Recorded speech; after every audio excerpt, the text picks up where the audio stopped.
Hoy vamos a tener la parte número 13 sobre Gog y Magog.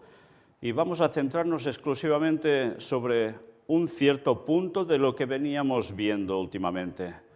Un punto en concreto que nos habla de tradiciones judías que tienen que ver con Gog y Magog, pero atención, especialmente con un personaje, Elías.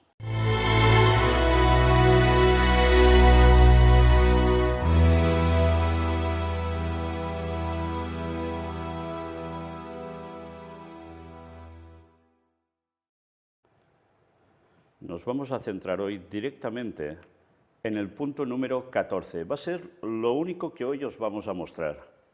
Fijaos el título del libro, La vida y los tiempos de Jesús el Mesías.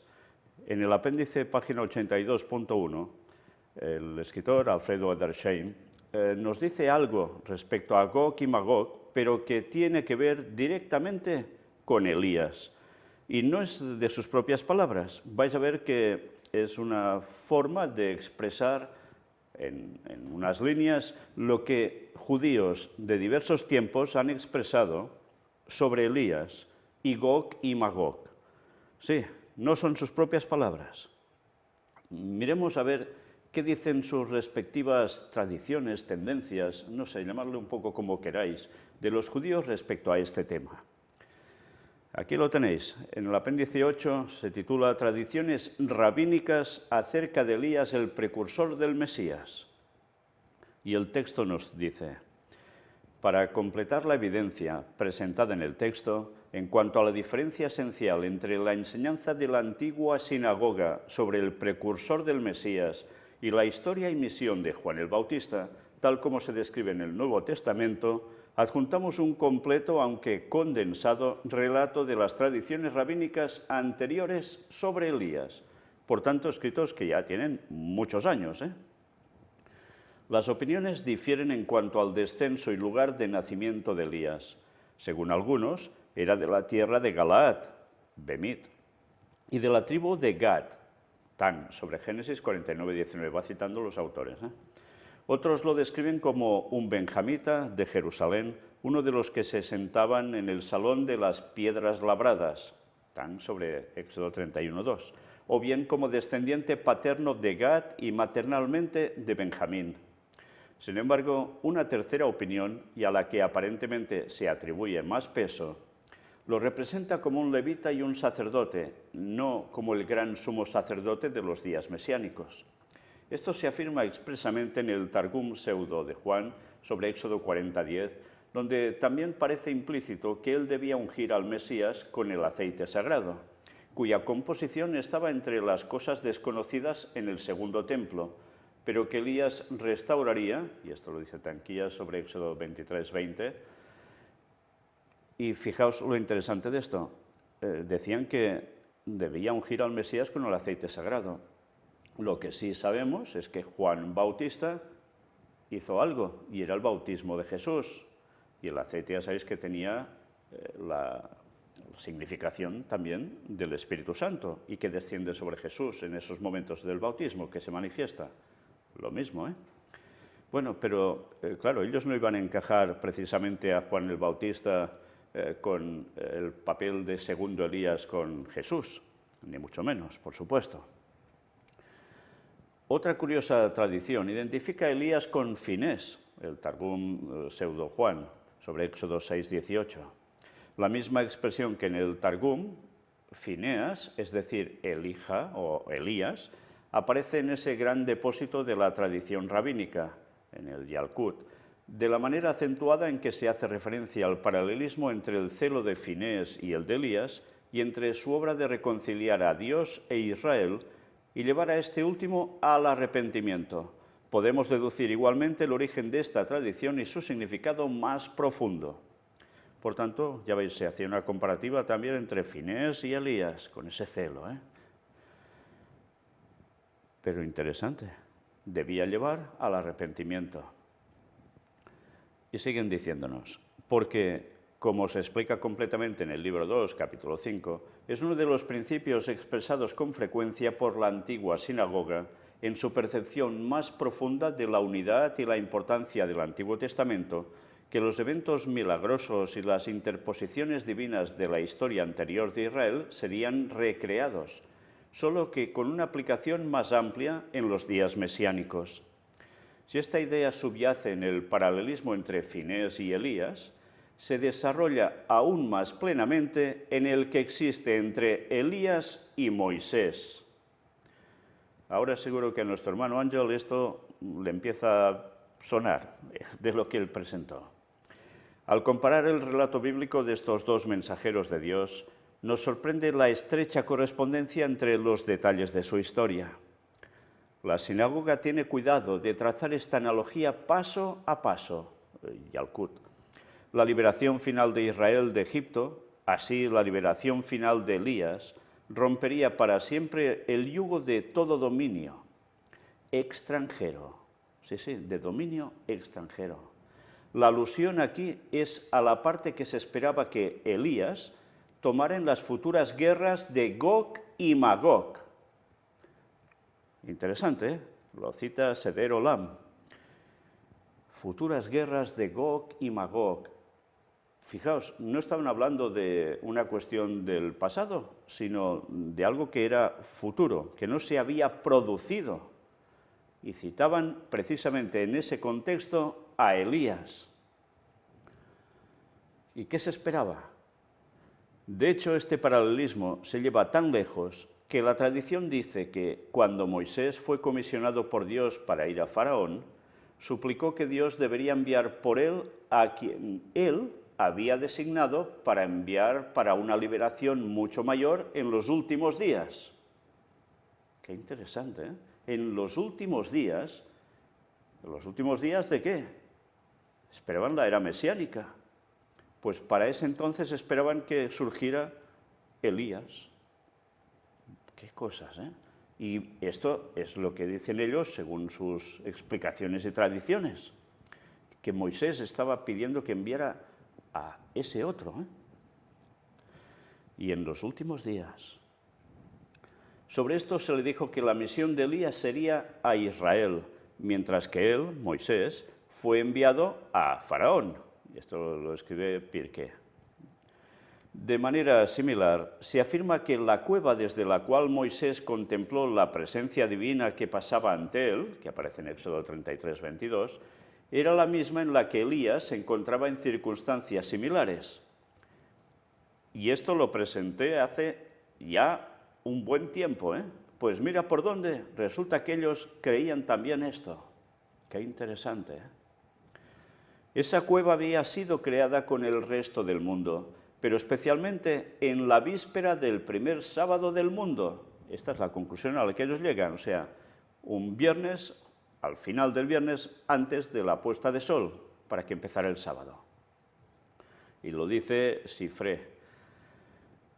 Teniendo en cuenta este paralelismo entre ellos, apenas nos sorprenderá la aparición de la expresión un tanto difícil que en los días del Mesías, Moisés y Elías se unirían como uno. Y lo escribe Debar. Esto a Ángel también le debe sonar. Y supongo que a Javi también.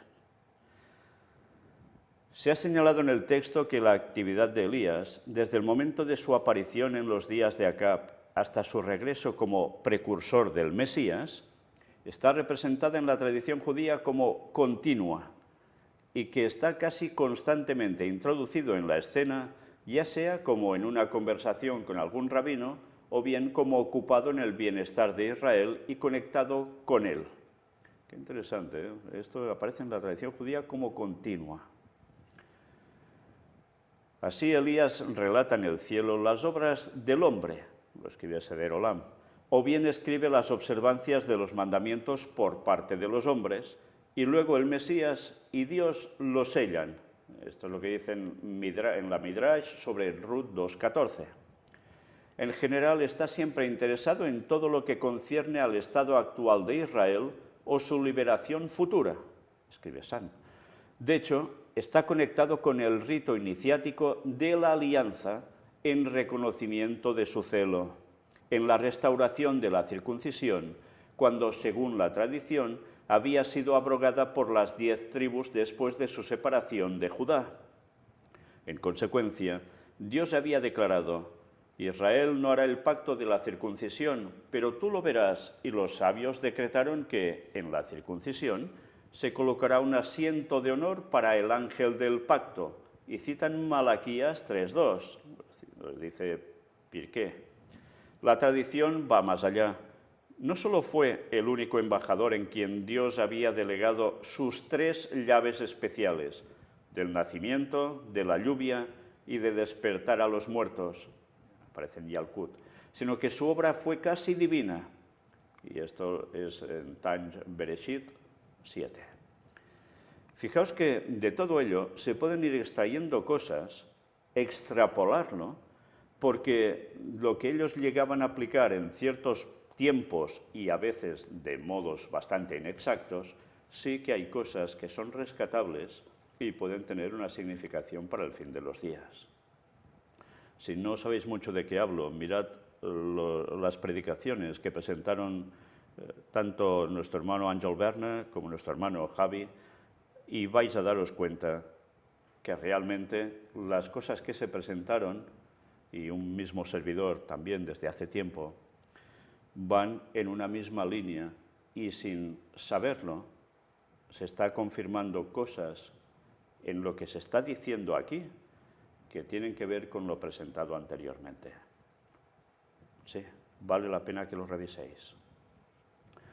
Pasamos por alto deliberadamente la actividad de Elías en relación con Israel y especialmente con sus rabinos y santos durante el intervalo entre la muerte del profeta y su regresar como el precursor del Mesías, tal como lo describe la leyenda judía. No serviría a ningún buen propósito repetir lo que con tanta frecuencia suena no solo completamente tonto y supersticioso, sino también profano. Pero ya veis, ellos entendían que sí, el profeta Elías iba a morir, pero antes del Mesías volvería a surgir. En la leyenda judía, Elías siempre se presenta como el guardián de los intereses de Israel, ya sea teológica o personalmente, como si fuera el medio vivo constante entre Dios y su pueblo, el vínculo que une al Israel del presente con sus búsquedas, deseos, dificultades e intereses, al brillante futuro mesiánico del cual él es el presagio. Qué interesante, ¿eh? Brillante futuro mesiánico del cual él es el presagio. Esta es probablemente la idea que subyacen las muchas leyendas, a menudo grotescas, sobre sus dichos y hechos. A veces se le representa como, en su celo bien intencionado, yendo tan lejos como para dar falso testimonio con el fin de liberar a los rabinos del peligro y la dificultad. Lo escribe Barak. Claro, es que se exceden, ¿eh? Cuando llegan a ciertas conclusiones, ya veis. En general, siempre está dispuesto a instruir, consolar o curar, condescendiendo incluso en una enfermedad tan leve como el dolor de muelas, escribe Ber. Pero con mayor frecuencia es el consejero amigo de los rabinos en cuyas reuniones y estudios se deleita. Por lo tanto, era un asistente frecuente en la Academia de Rab, y su indiscreción al divulgar a sus amigos los secretos del cielo le había procurado una vez en el cielo el castigo de azotes de fuego. Esto lo escribe Baba. Interesante, ¿eh? Cómo llegan a darle tantas vueltas a la cuestión de Elías con Gog, Magog, que llegan a una serie de conclusiones que a veces son de un disparate absoluto. Aunque hay cosas que siempre, como digo, se pueden extraer para el fin de los tiempos sobre un personaje, sobre un Elías, antes del retorno de Cristo, no solo para Juan Bautista. Pero es inútil hacer más que indicar todo esto. Nuestro objeto es describir la actividad de Elías en relación con la venida del Mesías. Cuando finalmente llegara el tiempo de la redención de Israel, entonces Elías regresaría. Solo de 2 cosas estamos seguros en relación con él. Elías no vendrá ayer, es decir, se manifestará el mismo día que venga y no vendrá ni en vísperas de sábado ni de fiesta para no interrumpir el descanso festivo ni romper las leyes festivas. Esto lo escribe Erup. Ya sea que viniera un día o 3 días antes del Mesías, escribe Uer y Yalkut, dice más o menos a la mitad de lo que allí cita, su advenimiento sería cercano al de ese Mesías, escribe Yalkut. El relato de los 3 días entre el advenimiento de Elías y el Mesías peculiar es escrito también por Yalkut. Fijaos cómo hablan de entre 1 y 3 días antes. Comentando sobre Isaías 52:7, se explica que en el primero de esos 3 días, Elías estaría de pie sobre los montes de Israel, lamentando la desolación de la tierra, y su voz se oía de un extremo al otro del mundo, después de que él proclamaría: la paz viene al mundo, la paz viene al mundo. De manera similar, en el segundo día proclamaría: bien viene al mundo, el bien viene al mundo. Por último, en el tercer día, de la misma manera que los 2 días anteriores, haría la proclamación: Yeshua, la salvación, viene al mundo. Yeshua, salvación, viene al mundo, lo cual, para marcar la diferencia entre Israel y los gentiles, se explicaría mejor con esta adición, diciendo a Sión: tu rey viene. Por tanto, el papel de este Elías, según ellos expresan, 2 días va diciendo una cosa, la paz viene al mundo, el segundo día el bien viene al mundo, pero el tercer día, fijaos, al tercer día, qué curioso, haría la proclamación, ahora lo decimos en español, Jesús viene al mundo. Yeshua, que significa salvación, que era el nombre de Jesús, viene al mundo. Qué interesante, ¿eh? Cuántas cosas se pueden extraer de aquí. Tu rey viene. Y eso lo dice a Sión. El periodo del advenimiento de Elías sería, según una opinión de Pirkei, un tiempo de arrepentimiento genuino por parte de Israel, aunque no se dice que este cambio sería provocado por su ministerio.